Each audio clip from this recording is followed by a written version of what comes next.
Merry Christmas. I'm posting this after Christmas. Probably Christmas the day after, though, so not too terribly late.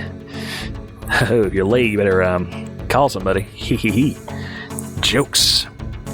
So, to send off this time of the year, this holiday traditional time, where you eat a bunch of food, get really tired, eat more food, have awkward conversations with your family members, buy gifts, love gifts, hate gifts, be indifferent towards gifts.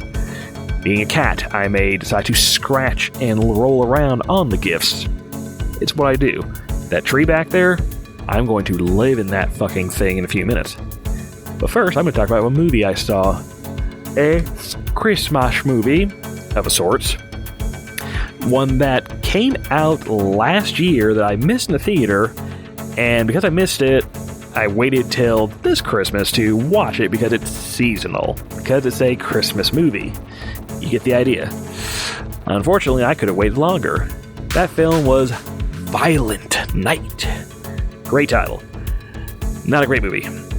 So, this is about 45 minutes of content stretched to an hour and almost hour and 15 nearly. Yeah, there's a problem here. Because this thing is padded. And I know my padding. And this fucker is bloated in the bad way. The other bad way. The bloated with padding, extra crap you don't need in a movie that makes it kind of boring. And it had a good idea, too. Actually, it had a couple of good ideas, and the last 30 minutes or so, 20-ish, that's where all the ideas they had went. So, to catch things up a bit, our setup, David Hayter, actually, that would have been a much better Santa. David Harbour, I think is his name. Stranger Things cop man. That guy. He is playing a drunk, depressed, almost ready to give up on the whole Christmas thing, Santa. And before he can just get through another Christmas and just go get drunk again, he happens upon a home invasion movie already in progress. Specifically, it's a home invasion movie to where it's rich people home invasion, which can be fun to a degree, and they kind of play with this. This movie reminds me a lot of a sort of similar idea with the film Ready or Not, which is a much better movie, to where a new bride is trying not to be killed by her new in-laws and family because of sacrifice stuff going on. That one's fun. That one has way better action, better pacing, better tone. A lot more going on for the whole thing. It's long, but it's pretty good. I recommend that one.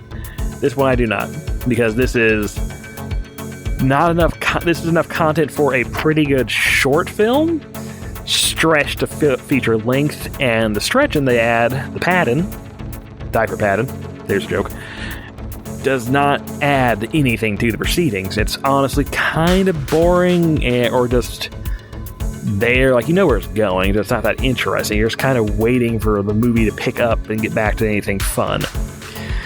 So David Hayter, I'll do it again.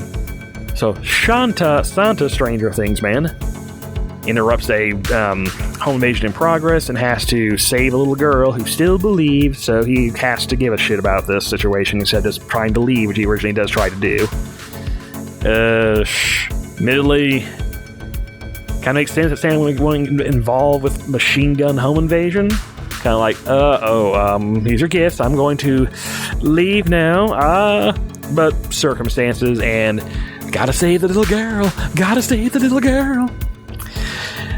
So what follows is him, basically scenes of Santa confronting and killing one of the home invaders, and then scenes of the annoying, terrible family people being shitty to each other, while John Leguizamo, yes, that's our villain, John Leguizamo, Luigi Mario, himself, and the clown, his best role as a clown, make of that what you will, has to deal with Santa, the actual Santa, interrupting their home invasion robbery thing going on. And He just keeps playing with that and doing little things here and there and just kind of being There's a few other cool ideas, like Santa has a slight setup of dude was a Viking at one point, which, cool idea.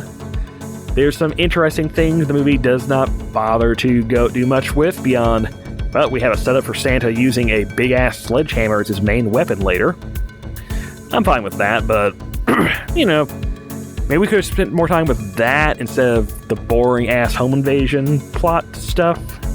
It's not good at all. It's just kind of there. It's just, no. So I'm just sitting here, I might play with my phone, getting fat from Christmas dinner, again, fatter, as you will, injecting the eggnog into my veins. Yeah, here we go. Yeah, here's your YouTube thumbnail, injecting eggnog in my veins and going, no, I actually don't like eggnog. Lactose. I like milk. I'm a cat. But, milk don't like me. Anywho. So, just seeing it repeat. And then, last 20 minutes, every idea these filmmakers had, it gets thrown right on the table, and they go through with it, and that's the only part of this movie worth to see. Worth existing, honestly, for. Is it worth renting this for? No.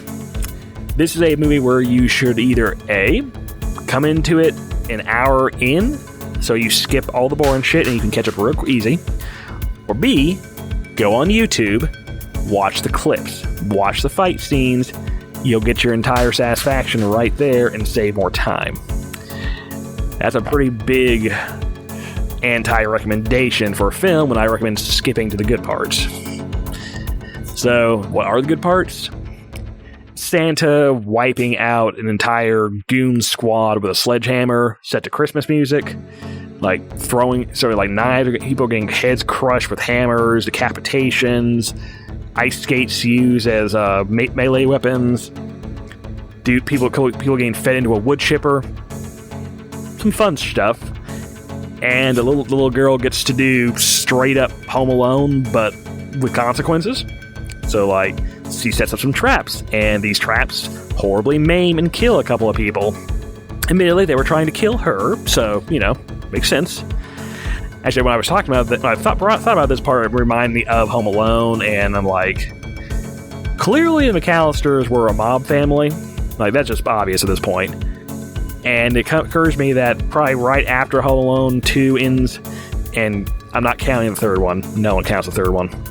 After that, and Kevin grows up, he probably became the mob dude that people get brought to be tortured to death by. Because kid was practicing. He got a lot of practice. I kind of imagine that at this point, adult Kevin, if he's still alive, has a couple of favorite cigar bowls that happen to be human skulls that just so happen to have been the Wet Bandits, I'd imagine. Just a feeling.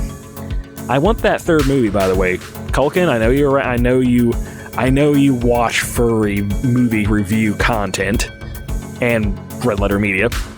I watched that. Thusly, you have a direct connection to me. That's how the internet works. Make a third Home Alone movie. Get back the surviving actors from the second and first one. Bring them all in, and it's just Kevin brutally murdering. And that was when VR chat decided, I want to die. So everything crashed. And I did not feel like getting the whole shebang set back up to record the last few seconds of a joke. I said my piece. Movie is not great. It's kind of a skip. Watch the more interesting parts on YouTube. Merry Christmas, Happy New Year. I might have one more video that was already done to pop up on here before the start of the new year, or I may wait till January. We'll see. But yes, have a good night. Happy Hanukkah, Happy Kwanzaa, Happy Holidays, Krimbas, Festmas, Xmas, yada yada, ying ying ying, bada bing, bada bada boom. Oh yeah, like and subscribe to my Patreon, my YouTube, my Twitter, my Blue Sky, FA, Ink Bunny, Weasley, I guess, if you feel like it. The other ones, no one goes to the other ones. Later, boots.